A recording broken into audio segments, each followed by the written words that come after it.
आपसे एक बार कहे जय जिनेंद्र भाई साहब, वो अभी झुका नहीं है, तो आपको 2 बार कहना, भाई साहब जय जिनेंद्र भाई साहब, आपको 2 बार कहना चाहिए। वो कहेगा भाई साहब जय जिनेंद्र, उसने थोड़ी गर्दन झुकाई, आप और झुकाते हैं, भाई साहब जय जिनेंद्र, वो और झुकाए, आप और झुक जाएं, फिर देखिए कैसे नहीं संसार में सुख होता है। ज्यादा से ज्यादा कष्ट, बीमारी केवल इसी बात की है कि एक झुकता है मगर दूसरा नहीं झुकना चाहता है। और जो झुक के बात करता है, अरे तू तो कमजोर है, कमजोर, उसे कमजोर और कहते हैं, कायर कहते हैं, कमजोर कहते हैं। जो विनय से, सभ्यता से, अच्छे से पेश आए, लोग उसके साथ में और उल्टा करते हैं। फिर हो सकता है कि वो या तो वैसे ही बना रहे या उसके सामने वाले के जैसे बन जाए। यदि समझदार होगा तो वैसे ही बना रहेगा, नहीं होगा वो सामने वाला तू तड़ाक कर रहा तो वो भी तू तड़ाक करना शुरू कर देगा। कई लोग तो ऐसे होते हैं कि जय जिनेंद्र का जवाब अहंकार, इतना अहंकार, अच्छा ठीक है, अरे सासू बहू भी है, अहंकार मत रखो, एक घर में रहना है। अरे बहू की चली वो भी मेरी है, सासू की चली वो भी मेरी है, पति की चलेगी वो भी मेरा है, ससुर की चलेगी वो भी मेरा है, बच्चों ने कुछ कह दिया वो भी मेरे हैं, सब मेरे ही तो है, किसको अहंकार दिखाना है। लेकिन नहीं, ये अहंकार कहता तू अपने आप को समझता क्या है। हाँ, कुछ लोग तो कहते हैं झुको ना, कुछ लोग झुकते हैं तो उसे कमजोर समझते हैं। कमजोर मत समझो, जितनी ताकत नमस्कार में है उतनी ताकत किसी और चीज में है ही नहीं है। आपने देखा होगा कि जब बांस का पौधा छोटा होता है, छोटा होता, तूफान आए झुक जाता है, टूटता नहीं है। और वही पौधा जब बड़ा हो जाए तो अकड़ता है, अकड़ के खड़ा हो जाता है, तूफान आता है टूट जाता है। घास होती है, तूफान आता है वो झुक जाती है, वहीं के वहीं खड़ी रहती है। और जो पेड़ होते अकड़े खड़े होते हैं वो टूट जाते हैं। अकड़ने वाला टूट जाता है और झुकने वाला जिंदा रहता है, अभी भी जिंदा है और आगे भी जिंदा रहेगा। एक मुर्दे में और जिंदे में क्या पहचान है। मुर्दा किसी को हाथ नहीं जोड़ सकता है और जिंदा किसी के हाथ जोड़ सकता है। मुर्दा किसी के सामने झुक नहीं सकता है और जिंदा सबके सामने झुक करके उसे अपना बना सकता है। यदि अपना बनाना है दुनिया में तो एक ही चीज है, बिना लिखा पढ़ी के, बिना किसी एग्रीमेंट के, बिना किसी संविधान के यदि कोई अपना बन सकता है तो झुकने वाला अपना बना सकता, कोई दूसरा नहीं बना सकता। देते हैं लोग, लेने वाला चाहिए। देते हैं लोग, लेने वाला चाहिए। करते हैं लोग, कराने वाला चाहिए। आते हैं लोग, बोलिए ना, बुलाने वाला चाहिए। और झुकते हैं लोग, झुकाने वाला चाहिए। जो जिस स्थान पर बैठा है उसकी योग्यता के अनुसार उसे जरूर विनय रखनी चाहिए। भाई ठीक है, एक कलेक्टर है, एक विधायक है या एक तहसीलदार है, तो कलेक्टर तहसीलदार के सामने झुक नहीं सकता है, लेकिन प्यार से बात तो कर ही सकता है, हैं? एक विधायक है, पारिषद के सामने उसके पैर नहीं छू सकता है, लेकिन उसके से प्यार से बात तो कर ही सकता है। तो आप भले सास हैं, बहू हैं, ससुर हैं, घर में, परिवार में, पड़ोस में, जितना अकड़ोगे उतनी लड़ाई और जितना झुकोगे उतना प्रेम। मेरी बात आपकी समझ में? आपने आई कैसे कह दिया, आ गई क्यों नहीं कहा? रोज तो लोग कहते हैं आ गई, तो मैं कहती आ गई। ये तो महाराष्ट्र वाली आई है क्या? कहाँ वाली आई है? अकोला से लोग आए हुए हैं। अकोला से पहली बार आए हैं सभी लोग। मेरे ख्याल से अकोला से पहले कोई और नहीं आया, एक आध परिवार आया हो तो आया हो, लेकिन वैसे अकोला से आप लोग पहली बार आए हैं, है ना? अकोला से आए हैं और कहाँ से आए हैं? जौबनेर से आए हैं, कलकत्ता से आए हैं, है ना? और आसाम, गुवाहाटी से आए हैं। तो आज बड़ी दूर दूर से आए। ओहो, क्या बात है, भाई साहब ने बड़ी अच्छी बात कर दी। पास है, दूर नहीं है। दिल से है तो पास है, और पड़ोसी है और नहीं आ रहे तो दूर है। बिल्कुल सही कह रहे हो। यदि पड़ोस में मंदिर है, नहीं जाता है तो मंदिर दूर है, और यदि दिल से वो आता है रोज, वो दूर भी रह रहा तो वो पास में है। तो जो जो टीवी में भी देख रहा है वो दूर नहीं है। मुझे लगता है जो टीवी में देखते हैं वो इतने ज्यादा दिल से जुड़े हुए हैं कि शायद पास वाले को महसूस नहीं होगा।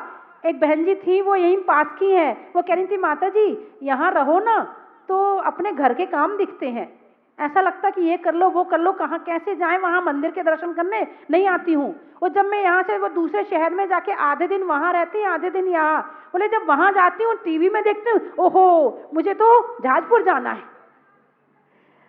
ये दूर वाला मामला, पास रहने वाले की कीमत कर ली जाए तो दूर जाने की जरूरत ना पड़ेगी। अक्सर यही होता है, जो बेटा पास में है उससे प्रेम कम होता है, और जो बेटा दूर है उससे प्रेम ज्यादा होता है। जो बहू पास में रह के सेवा कर रही है उससे उसकी कीमत नहीं है, कीमत उसकी है जो दूर रह रही है। यदि वो साल में आके एक बार मिठाई खिला दे, सास को सारी जिंदगी याद रहेगी, और घर में पास में रहने वाली बहू यदि 10 बार भी खिला दे साल में, बस सास याद नहीं रखेगी। ये फासला हमें मिटाना है, इसी गलती को सुधारना है। जो पास रह रहा है उसकी कीमत करनी है, दूर वाले की कीमत आप कर ही रहे हैं, मुझे कहने की जरूरत नहीं है, लेकिन जो पास रह रहा है उसकी कीमत का भी आकलन करो, उसकी कीमत भी समझो कि वो भी महत्वपूर्ण हिस्सा है हमारे यहाँ का। जैसे टीवी में यदि एक तार भी यहाँ वहाँ हो जाए तो चित्र नहीं आएंगे टीवी में, ऐसे ही घर के एक सदस्य को कुछ हो जाए तो भी हमारे घर में शांति रहने वाली नहीं है। तो घर का हर सदस्य अच्छी तरह से रहे, और सदस्य को भी चाहिए, कुछ सदस्य दिन भर अकड़े रहते हैं, दिन भर मुंह फुलाए रहते हैं, दिन भर उल्टे सीधे जवाब देते रहते हैं। तो ऐसे सदस्य को चाहिए जब सम्मान मिल रहा है तो वो भी सम्मान से बात करे। होता है, हर तरह के लोग हैं दुनिया में। हाँ, एक तो झुके जा रहा है, दूसरा उसको और ठोके जा रहा है, आशीर्वाद आशीर्वाद। अब भाई वो तेरे को नमस्कार कर रहा, तू उसको आशीर्वाद दे रहा है, तेरी काबिलियत क्या भी आशीर्वाद देने की ना। अपने आप को गुरु समझने लगता है, नहीं, अपने आप को बहुत बड़ा नहीं समझना चाहिए। जो समझते अपने को सबसे बड़े हैं वो धर्म से बहुत दूर अभी खड़े हैं, जो समझते स्वयं को सबसे बड़े हैं वो धर्म से अभी बहुत दूर खड़े हैं।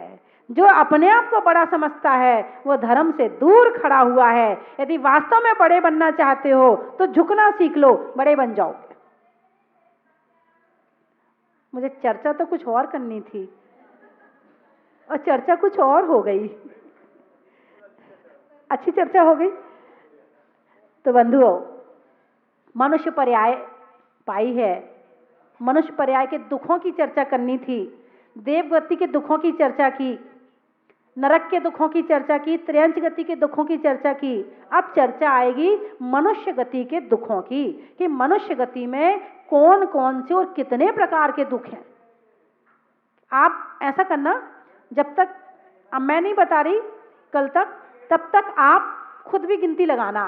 आज गाड़ी में बैठोगे ना तो आज हिसाब लगाना कि हम लोग के पास में कितने तरह के दुख हैं, हम कितने तरह के दुखों पर टेंशन करते हैं, कितने कष्टों को भोगते हैं। थोड़ा सा इस बात पे आप चिंतन करना, मनन करना कि हमारे घर में, पड़ोस में, देश में कितने तरह के दुख पैदा हो रहे हैं और उनका उपाय क्या है।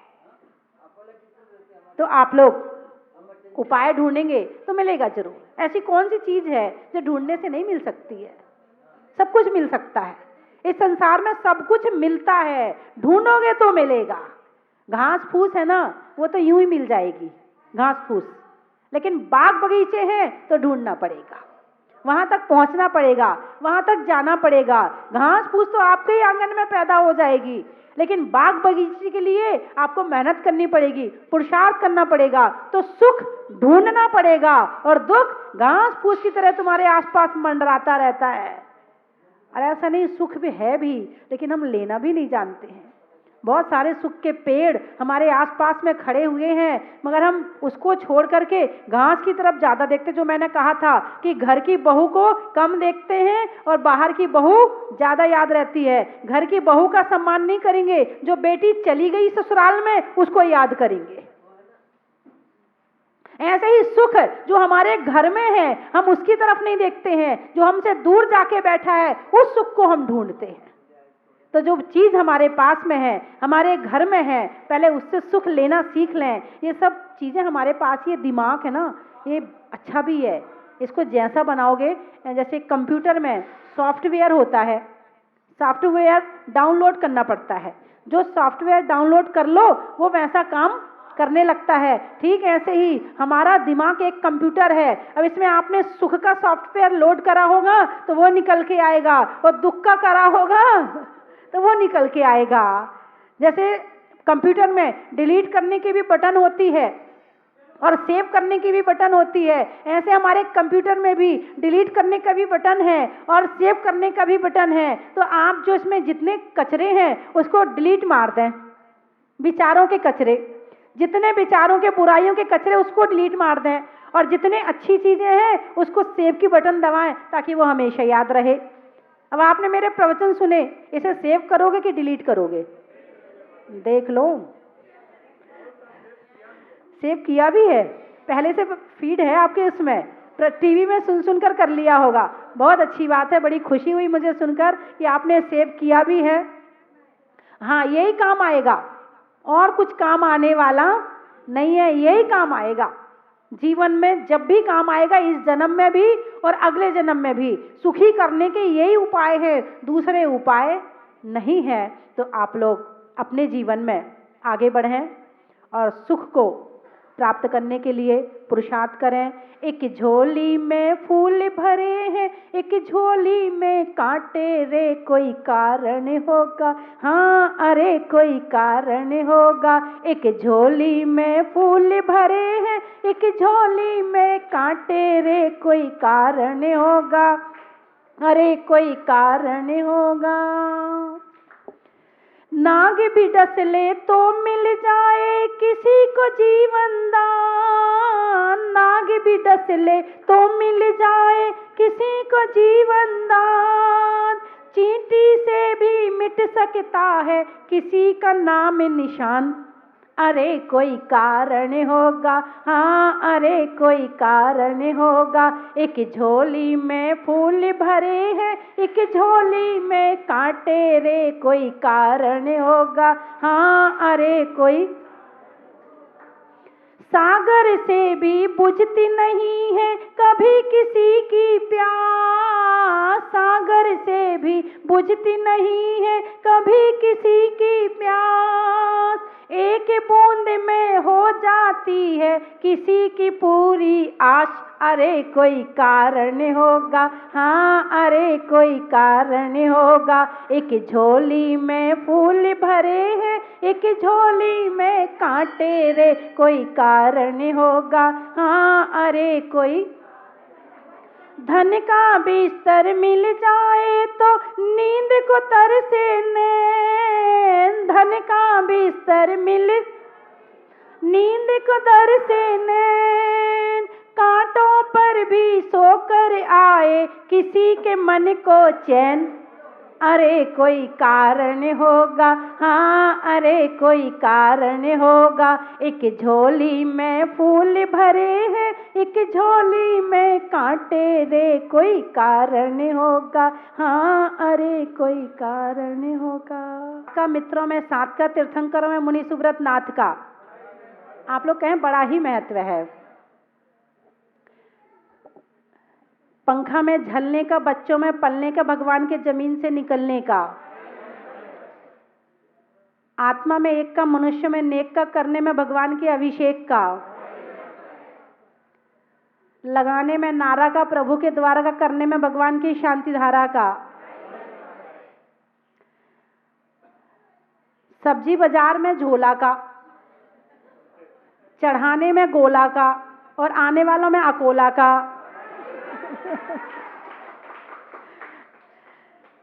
राजनीति में सत्ता का, पान के पत्ता का और आने वालों में कलकत्ता का, अनाज में दाने का, इनाम में पाने का, भगवान जी का मंदिर बनाने का। भगवान मुनि सुब्रत नाथ का मोक्ष कल्याणक है। आज के दिन भगवान ने मुक्ति को प्राप्त किया था, मोक्ष गए थे। क्यों गए भगवान मोक्ष? उन्हें संसार अच्छा नहीं लगा। उनके घर में कितना सुख था। उनकी माँ के वो आंखों के तारा थे, पिता के वो लाडले थे, स्वर्ग के देवता उन्हें उनके भोजन की व्यवस्था करते थे। स्वर्ग के देवता उनके लिए वस्त्र लाकर देते थे, एक से एक सुंदर। फिर क्यों गए भगवान मोक्ष? क्या जरूरत थी जाने की? बोलो ना। अच्छा अच्छा भोजन, अच्छा पहनने को, सबका लाड़ प्यार मिल रहा है, रहने को महल मिल रहे हैं, घूमने को बगीचा मिल रहा है, नहाने को सरोवर मिल रहे हैं। फिर भगवान को मोक्ष जाने की क्या जरूरत थी? बताइए ना। वो सुख जो है वो इंद्रिय जनित सुख है। कौन सा सुख है? इंद्रियों से उत्पन्न होता है। लेकिन भगवान ने जो मोक्ष प्राप्त किया है और उन्हें जो सुख की प्राप्ति हुई है वो आत्मा का सुख है। आपने कभी आत्मा का सुख महसूस किया नहीं किया? कभी किसी दिन पूजा में बहुत मन लगे, उस दिन आपको कैसा लगता है? अच्छा लगता है ना। माला फेरने में बहुत मन लगे, उस दिन कैसा लगता है? बहुत अच्छा। कभी कभी प्रवचन सुनने में बहुत मन लग जाता है, फिर कैसा लगता है? अच्छा लगता। अभी आपने प्रवचन सुना है, माला फेरी है और आपने पूजा करी है, आपने जिनका नाम लिया है उनका नाम लेने में आपको अच्छा लग रहा है, तो आत्मा के सुख में कितना अच्छा लग रहा होगा। आप ये कल्पना करो। आप ये कल्पना करो कि जिनका नाम लेने में हमें इतना अच्छा लग रहा है, उन्हें अपने आत्मा के सुख में कितना अच्छा लग रहा होगा। बस इसी कारण से भगवान ने मोक्ष का रास्ता चुना, उस पर चले, तपस्या की, कर्मों को काटा और मोक्ष चले गए। किसी बच्चे से पूछा, भाई तू मोक्ष चलेगा? हाँ चलूंगा। अच्छा, तो एक बात बताओ, वहां पर मम्मी मिलेगी क्या? नहीं भाई, वहां मम्मी तो नहीं मिलेगी। अच्छा बताओ, पापा तो मिल जाएंगे वहां पर? नहीं भाई, मोक्ष में पापा भी नहीं मिलेंगे। अच्छा, टीवी तो मिलेगी वहां पर? मैंने कहा वहां टीवी भी नहीं मिलेगी। बोले फिर जाके क्या करूंगा?